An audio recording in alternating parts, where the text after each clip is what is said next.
الحمد لله الذي هدانا لهذا وما كنا لنهتدي لولا أن هدانا الله. أعوذ بالله من الشيطان الرجيم. بسم الله الرحمن الرحيم.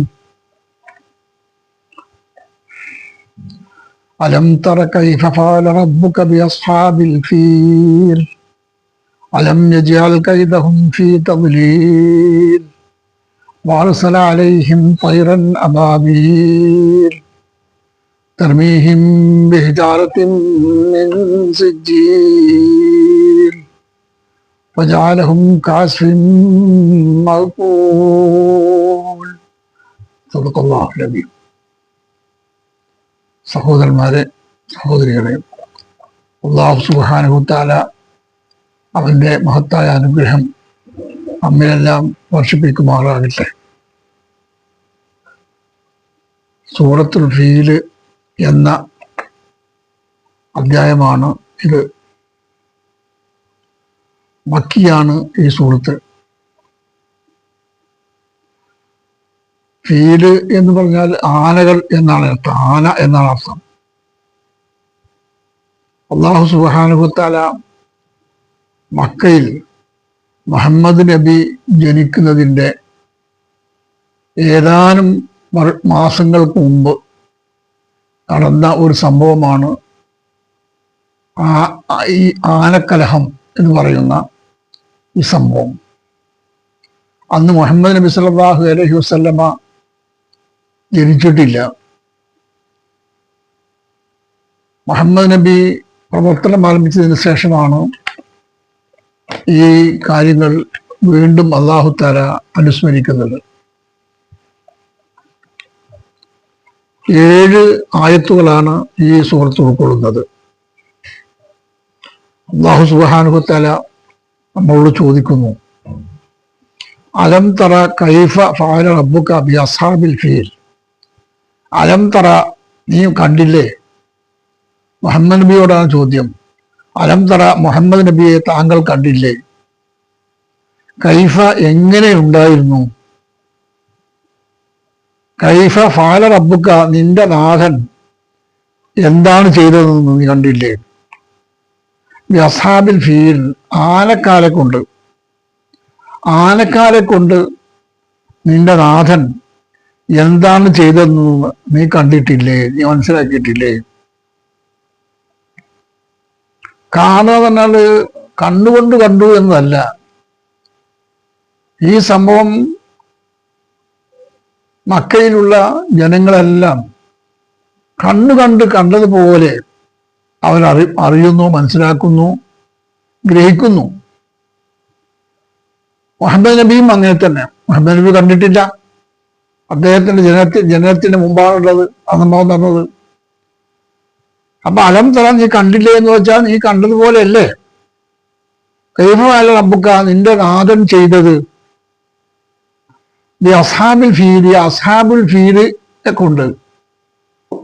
അസ്ഹാബുൽ ഫീല് എന്ന് പറഞ്ഞാൽ ഏതാണ്ട് 60,000-ഓളം വരുന്ന ഒരു വമ്പിച്ച സൈന്യമാണ് അസ്ഹാബുൽ ഫീല്. ഈ 60,000-ലധികം വരുന്ന ഈ സൈന്യം, ആ സൈന്യത്തിന്റെ അകമ്പടി ജപിച്ചുകൊണ്ട് മുമ്പില് ഏതാനും ആനകളും ഉണ്ടായിരുന്നു.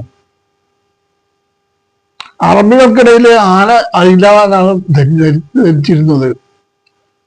ഏതായാലും വ്യാപകമായി ഉള്ള ഒരു ജീവിയല്ല ആന. ഈ സൈന്യത്തിന്റെ മുന്നിലുണ്ടായിരുന്നു.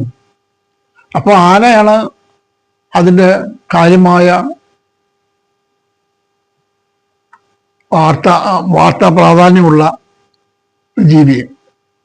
അപ്പൊ ആനക്കാരെ കൊണ്ട് അള്ളാഹു എന്താണ് ചെയ്തതെന്ന് അറിയില്ലേ? അറിയും. എന്താണ് ചെയ്തത്? അവരെല്ലാ കാര്യങ്ങളും അള്ളാഹു സുബ്ഹാനഹു വ തആല അറിയുന്നത് പോലെ അവരും അറിയാം. ഈ 60,000-ൽ പരം വരുന്ന ജനവിഭാഗം അവരെ നയിച്ചിരുന്നത് എത്യോപ്യക്കാരനായ ഒരു രാജാവായിരുന്നു. എത്യോപ്യക്കാരനായ ഒരു രാജാവ്.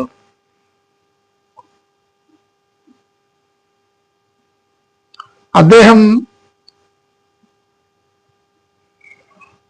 ഐത്യോപ്യക്കാരായ അബ്രഹത്ത് രാജാവ് ഈ സൈന്യത്തെ അദ്ദേഹമാണ് നയിച്ചിരുന്നത്. അബ്രഹത്ത് രാജാവ് യമനിലെ ഗവർണറായിരുന്നു. അബ്രഹത്ത് രാജാവ്. യമനിലെ രാജാവായിരുന്ന അദ്ദേഹം വരാനൊരു കാരണം ഉണ്ടായിട്ടുണ്ട്.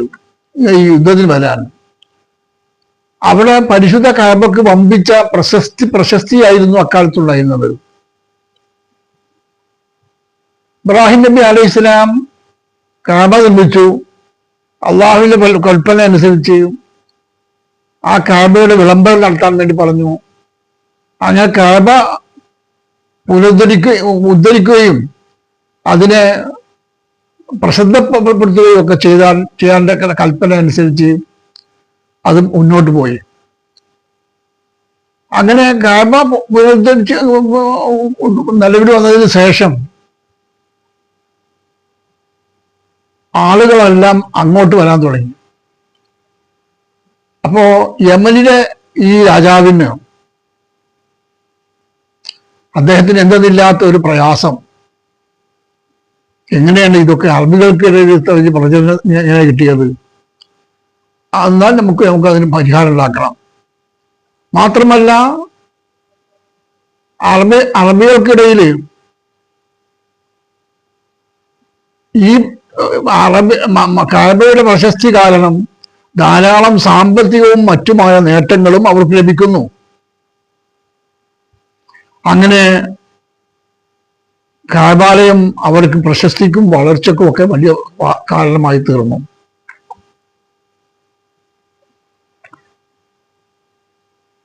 അപ്പോൾ ഇദ്ദേഹം തീരുമാനിച്ചു, നമുക്ക് സൻആ എന്നൊരു സ്ഥലമുണ്ട്, അവിടെ നമുക്കൊരു ദേവാലയം ഉണ്ടായിക്കളയാം. കഅബയെ വെല്ലുന്നതായിരിക്കണം ദേവാലയം. അങ്ങനെ അത്യുഗ്രനായ ഒരു ദേവാലയം അവരവിടെ പണിതു. ക്രിസ്തീയ ദേവാലയമാണ്. അങ്ങനെ കഅബ പണിതതിന് ശേഷം, കഅബ വന്നതിന് ശേഷം, കഅബക്കുള്ള ആ പുതിയ സ്ഥാനം വന്നതിന് ശേഷം ആളുകളെല്ലാം അവിടേക്ക് വരാനും ആ ദേവാലയം ഉൾക്കൊള്ളുന്ന ദേവാലയം പ്രവർത്തിക്കാനും ഒക്കെ ചെയ്യേണ്ടി വന്നു. അങ്ങനെ അദ്ദേഹം ധാരാളം ആളുകളെയും കൂട്ടി അങ്ങനെ വന്നു. ആ വന്ന പ്രദേശത്തെല്ലാം ആളുകൾ ഇവർക്ക് പിന്തുണയായി എല്ലാവിധ സൗകര്യവും ചെയ്തു കൊടുത്തു. ആളുകളെല്ലാം അവിടെ കൂടെ കൂടി. ഈ വമ്പിച്ച ജനവുമായുള്ള വരവ് അദ്ദേഹം വിളംബരപ്പെടുത്തി. ഞാൻ പോകുന്നത് മക്കയിലേക്കാണ്, കഅബ പൊളിക്കാനാണ് പോകുന്നത്, ഞങ്ങളെ കൂടെ വരണം, എല്ലാവരും വരണം എന്ന് പറഞ്ഞിട്ടാണ് ആ വിളംബരം ഉണ്ടായിരുന്നത്. അങ്ങനെ അന്ന് കഅബയുടെ ഊരാളനായിരുന്നത് അബ്ദുൽ മുത്തലിബാണ്. അദ്ദേഹം ഒരു സാധാരണ നാട്ടിന് പുറത്തെ നേതാവ് മാത്രമായിരുന്നു അവിടെ അന്നത്തെ അവസ്ഥയിൽ. കഅബയുടെ മഹത്വം മേന്മയൊന്നും പാവം അബ്ദുൽ മുത്തലിബിന് അറിഞ്ഞുകൂടാ. കാരണം അന്ന് ഇസ്ലാം വന്നിട്ടില്ല. അതുകൊണ്ട് അബ്രഹത്ത് കഅബ പഠിക്കാൻ വന്നപ്പോ ആ വിവരം ഇദ്ദേഹത്തെ അറിയിച്ചു, അബ്ദുൽ മുത്തലിബിനെ അറിയിച്ചു. അബ്ദുൽ മുത്തലിബ് അദ്ദേഹത്തോട് പറഞ്ഞു, ഈ കഅബാലയം എന്റെ വിശ്വാസം അനുസരിച്ച് എന്റേതല്ല, അത് ദൈവത്തിൻ്റെതാണ്. അത് വിജയിപ്പിക്കാതിരിക്കേണ്ടതൊക്കെ ദൈവമാണ്. അതുകൊണ്ട് എനിക്ക് കഅബയെ പ്രവർത്തിക്കാൻ, അത് കാര്യമായ പണികൾ ചെയ്യാൻ എനിക്ക് സാധ്യമല്ല. എനിക്കതിനുള്ള സാമ്പത്തികമായ കഴിവില്ല, ശാരീരികമായ കഴിവൊന്നും എനിക്കില്ല. അതുകൊണ്ട് ഞാൻ ഇവിടുന്ന് പോവുകയാണ്, നിങ്ങൾ എന്താ വേണ്ടത് ചെയ്തോ എന്ന് പറഞ്ഞു. അങ്ങനെ അബ്ദുൽ മുത്തലിബ് അവിടെ നിന്ന് അവരെയും കൂട്ടി കുറച്ച് അകലെ ഉള്ള ഒരു സ്ഥലത്തേക്ക് പോയി. ആ പോയ സ്ഥലത്തെ പറ്റിയാണ് അവർ പറയുന്നത്, അലം വിജയാൽ കൈതഹും, അവരുടെ കുതന്ത്രത്തെ ആക്കിയില്ലേ. കുതന്ത്രം എന്ന് പറഞ്ഞാൽ കഅബ പൊളിക്കുകയും, കഅബ പൊളിച്ചാൽ പിന്നെ ഉണ്ടാകുന്ന ദേവാലയം, അവിടെ ഉണ്ടാകുന്ന ദേവാലയത്തിൽ വമ്പിച്ച പ്രശസ്തിയൊക്കെ നൽകിയാൽ ഉണ്ടാകുന്ന സാമ്പത്തിക നഷ്ടവും ശാരീരികമായ കഴിവുമൊക്കെ ലഭിക്കണം എന്ന് വിചാരിച്ചുകൊണ്ടാണ് അങ്ങനെ പറഞ്ഞത്. അപ്പൊ അലം വെച്ചാൽ കൈതവും അതിന്റെ ഉദങ്കലങ്ങളെ അവനാക്കിയില്ലേ, ഈ തൊഴിലിൽ വിഫലമാക്കിയില്ലേ, അതെല്ലാം അങ്ങ് നശിച്ചു കളഞ്ഞില്ലേ. എന്താ ഇതിന്റെ കൈത് എന്ന് പറഞ്ഞാൽ എന്താ? കുതന്ത്രം എന്ന് പറഞ്ഞാലും കുതന്ത്രം എന്ന് പറഞ്ഞാല് ഈ ദേവാലയത്തെ എന്നേക്കുമായി നശിപ്പിച്ചുകൊണ്ട് അവിടെ കഅബ പണിയണം എന്നതായിരുന്നു ആഗ്രഹം. അത് മറച്ചു വെച്ചുകൊണ്ടാണ് അവർക്കൊക്കെ പറഞ്ഞത്. കൈതവും ഈ തൊഴിലിൽ വിഫലമാക്കിയില്ലേ. വാർസല അലേഹിം അവൻ അയച്ചില്ലേ, തൊയ്രൻ പക്ഷിക്കൂട്ടങ്ങളെ അവൻ അയച്ചില്ലേ, അബാബിയിൽ കൂട്ടം കൂട്ടമായി. പക്ഷിക്കൂട്ടം എന്ന് പറഞ്ഞാല് ഒരു പുതിയ തരം പക്ഷികളാണ്, ചെറിയ ചെറിയ പക്ഷികൾ. ആ പക്ഷികളുടെ കൊക്കിലും കാൽവണ്ണയിലും കാലിലും ഓരോ ചെറിയ ഒരു ചെറിയ കല്ലുണ്ടായിരുന്നു. വാത്സലാലേഹിം തൈറൻ പക്ഷികളെ അയച്ചില്ല. പക്ഷികൾ അബാബിയിൽ പക്ഷിക്കൂട്ടങ്ങളെ അവൻ അയച്ചു. ആ പക്ഷികളെ കൂട്ടം പ്രത്യേകത എന്താണെന്ന് വെച്ചാൽ ചെറിയ തരം പക്ഷിയാണ്. അതിന്റെ കൊക്കില് ഒരു കല്ലുണ്ട്, അതിന്റെ കാലിൽ ഉരുക്കിപ്പിടിച്ചതും ഒരു കല്ലുണ്ട്. ആ കല്ലുമായിട്ടാണ് അത് വരുന്നത്. വാത്സലാലേഹിം തൈറൻ അബാബിയിൽ പക്ഷിക്കൂട്ടങ്ങളെ അവൻ അയച്ചില്ലേ. തെർമീഹിം എന്നിട്ടോ ആ പക്ഷിക്കൂട്ടങ്ങൾ എറിഞ്ഞു, വിചാരത്തിൻ കല്ലുകൾ കൊണ്ട് എറിഞ്ഞു, സിജ്ജീൽ ചൂടക്ക് വെച്ച കല്ലുകൾ കൊണ്ട് എറിഞ്ഞു. എന്ന് പറഞ്ഞാൽ അവരുടെ 60,000-ഓളം വരെ ജനവിഭാഗത്തെ നശിപ്പിക്കാൻ വേണ്ടിയാണ് അള്ളാഹു സുബ്ഹാനഹു വ തആല ഏൽപ്പിക്കപ്പെട്ടത്. അതാണ് അള്ളാഹുവിന്റെ സൈന്യം. ആ 60,000-ഓളം വരെ സൈന്യങ്ങളുടെ ചുണ്ടിലും കാലിലൊക്കെ ധാരാളം കല്ലുകൾ ഉണ്ടായിരുന്നു. ആ കല്ലുകൾ ഇവർക്ക് മേലെ അങ്ങ് എറിഞ്ഞു. എന്നിട്ടോ അപ്പൊ ജാലഹം അപ്പൊ അവരെ ആക്കി കാസ്ഫിൻ മൗക്കൂൽ, കാസ്ഫിൻ വൈക്കോൽ ചണ്ടി പോലെ ആക്കി, വൈക്കോൽ പോലെ ആക്കി. മൗക്കൂൽ തിന്നപ്പെട്ട വൈക്കോല്. ഈ 10,000-കണക്കിലും ഒക്കെ വരുന്ന ജനവിഭാഗങ്ങൾ അവർ ഒന്നിച്ചു കയറി ഇതങ്ങനെ അയച്ചു കൊടുത്തു. അങ്ങനെ അയച്ചു കൊടുത്തപ്പോൾ ഈ സൈന്യങ്ങൾ ഈ പക്ഷിക്കൂട്ടങ്ങൾ കൂട്ടത്തോടെ അത് എറിഞ്ഞ് അവരങ്ങ് പോയി. അങ്ങനെ കുറച്ച് കഴിഞ്ഞപ്പോഴേക്ക് ആടുകൾക്ക് അങ്ങനെ ചൊറിയും ഒക്കെ ഉണ്ടാക്കാൻ തുടങ്ങി. അങ്ങനെ കുറച്ച് നേരം കഴിയുമ്പോഴേക്ക് അവരെല്ലാം അങ്ങ് ചൊറിഞ്ഞ് അങ്ങ് മരിച്ചു വീഴാൻ തുടങ്ങി. അവരെല്ലാം മരിച്ചു വീണു. അങ്ങനെ മരിച്ചു വീണ് എല്ലാവരും അവരെ നശിച്ചു. കാസിം മൗക്കൂൽ തിന്നപ്പെട്ട വൈക്കോൽ ചണ്ടി പോലെ അവരെല്ലാം ആയി തീർന്നു. ബാക്കിയുള്ള ആളുകൾ ഓടിയപ്പോൾ അതിന് പിന്നാലെ ആളുകളും ഓടിയ ആളുകളിലും അതുണ്ടായിത്തീർന്നു. ഈ ആളുകൾ പോയവർക്കെല്ലാം വൈക്കോൽ ചണ്ടി പോലെയുള്ള ഇതുകൾ ഉണ്ടായിരുന്നു. അപ്പൊ ജാലഹും കാസ്ഫിൻ മൗക്കൂൽ. ഇതാണ് ഈ സൈന്യത്തിന്റെ കഥ. അപ്പോ മുമ്പ് സൈന്യവും അവരോട് വന്ന ജനവിഭാഗങ്ങളും ഒന്നിച്ച് അവരെ നശിപ്പിക്കുകയുണ്ടായി. ഈ നാശങ്ങൾ കഴിഞ്ഞിട്ട് അവരെല്ലാവരും നശിച്ചുപോയി. ഇത് നശിച്ചുപോയി എന്ന കഥയാണ് പരിശുദ്ധ ഖുർആൻ പറയുന്നത്. ഒരു കാര്യം ഇതിൽ പ്രത്യേകിച്ച് പഠിപ്പിക്കുന്നുണ്ട്. കഅബ ഷരീഫ് അള്ളാഹുവിൻ്റെതാണ്. അതാര് അത് വേണ്ടി പണിയെടുത്താലും അത് അള്ളാഹു ഇഷ്ടപ്പെടും. ആര് അത് നശിപ്പിക്കാൻ വേണ്ടി പണിയെടുത്താലോ അത് അള്ളാഹു ഇഷ്ടപ്പെടുകയുമില്ല. അതുകൊണ്ട് എല്ലാ കാലത്തും കഅബയുടെ ചരിത്രം പരിശോധിച്ച് നോക്കിയാൽ അതിനെ ആരും ഒന്നും ചെയ്ത ചരിത്രം ഇല്ല, കാണാൻ കഴിഞ്ഞില്ല. ചില ആളുകൾക്ക് അതിന് ഒരു പലതൊക്കെ ഉണ്ടായിട്ടുണ്ടെങ്കിലും അത് അങ്ങനെ നശിപ്പിച്ചു പോയിട്ടില്ല എന്നാണ് എനിക്ക് കാണുന്നത്. അങ്ങനെ നിലനിൽക്കാനുള്ള ശ്രമം അത് അള്ളാഹു സുബ്ഹാനഹു വ തആല അതിനാവശ്യമായ കാര്യങ്ങളെല്ലാം ചെയ്തു. ആ ചെയ്ത സംഭവത്തെ കുറിച്ചാണ് അലം തറ, നീ കണ്ടില്ലേ, കൈഫ ഫഅല റബ്ബുക, എങ്ങനെയാണ് നിന്റെ നാഥൻ ചെയ്തത്, ബിഅസ്ഹാബിൽ ഫീൽ, ആനക്കാരെ കൊണ്ട് എങ്ങനെ ചെയ്തു. ഇത് പറഞ്ഞാൽ മനുഷ്യനെ കൊല്ലാൻ വേണ്ടി വന്ന ഈ അബാബിയിൽ ഇത് പറഞ്ഞ പക്ഷിക്കൂട്ടങ്ങൾ അവരെല്ലാം നശിപ്പിച്ചു. കൂട്ടങ്ങളെ നശിപ്പിച്ചു. അങ്ങനെ അവൻ എന്താക്കി തീർത്തു, എല്ലാ ആളുകളെയും അവൻ നശിപ്പിച്ചു. ആ നശിപ്പിച്ചതിനെ കുറിച്ചാണ് പറയുന്നത്. അലം യജ്അൽ കൈദഹും, അതിന്റെ ഗൂഢതന്ത്രമാക്കിയില്ലേ, ഫീ തദ്ലീലിൻ, തദ്ലീലിലാക്കിയില്ലേ, വിഫലമാക്കിയില്ലേ? വാർസലായും തൈരൻ പക്ഷിക്കൂട്ടങ്ങളെ അവൻ അയച്ചു, അബാബിയിൽ കൂട്ടം കൂട്ടമായി പക്ഷികളെ അവൻ അയച്ചു.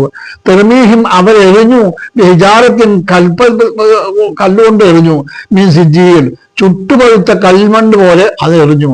ഈ ചെറിയ ചെറിയ കല്ലുകൾ, ആ ചെറിയ കല്ലുകൾ ഏതാണ്ട് ചെറിയ വളരെ ചെറിയ കടലമണി പോലെ, അതിനേക്കാൾ ചെറിയ അതാണ് ആ കല്ലുകളായിരുന്നു ഈ പക്ഷികൾ കൊണ്ടുവന്നത്. അതാണ് എറിഞ്ഞത്. അപ്പൊ ജാലവും കാശും വൗക്കൂൽ, അവ ചവച്ചട്ടിയ വൈക്കോൽ പോലെയായി തീർന്നു. എങ്ങനെയാണ് അവർ വന്നത്, എവിടുന്നാണ് വന്നത്, എവിടുന്നാണ് പോയത്, ഇതൊന്നും പറഞ്ഞിട്ടില്ല. മുമ്പ് അങ്ങനെ പക്ഷികളെ അറേബ്യൻ ചരിത്രത്തിൽ ഇവിടെയും കാണാൻ കഴിയുന്നില്ല. അതുപോലെ അബാബീബിയിൽ പറയുന്ന പക്ഷികളെയും കാണാൻ കഴിയുന്നില്ല. അതൊക്കെ എവിടുന്ന് വന്നു, എങ്ങനെ വന്നു, അതിനൊക്കെ മറുപടി എന്ന് പറഞ്ഞാൽ അള്ളാഹു സുബ്ഹാനഹു വ തആല കഅബയെ പൊളിക്കാൻ വേണ്ടി വന്ന ജനവിഭാഗങ്ങളെ നശിപ്പിക്കാൻ വേണ്ടി അള്ളാഹു അയച്ച പക്ഷിക്കൂട്ടങ്ങൾ എന്ന് മാത്രമേ അതിനെപ്പറ്റി പറയാൻ കഴിയൂ. അള്ളാഹു സുബ്ഹാനഹു വ തആല ഈ പക്ഷിക്കൂട്ടങ്ങളിൽ നിന്ന് നമ്മുടെ ജനവിഭാഗത്തെ രക്ഷിച്ചു. ഇനി ലോകത്തിന്റെ പല ഭാഗങ്ങളിലും ഈ ചരിത്രം അനാവരണം ചെയ്യപ്പെട്ടിട്ടുണ്ട്. അള്ളാഹു സുബ്ഹാനഹു വ തആല ദീനിന്റെ എല്ലാ നിയമങ്ങളും നിർദ്ദേശങ്ങളും പഠിക്കാനും ജീവിതത്തിൽ പകർത്താനും നമുക്ക് തൗഫീക്ക് നൽകി അനുഗ്രഹിക്കുമാറാകട്ടെ. വാഹിറു ദഅവാന അനിൽ ഹംദുലില്ലാഹി റബ്ബിൽ ആലമീൻ.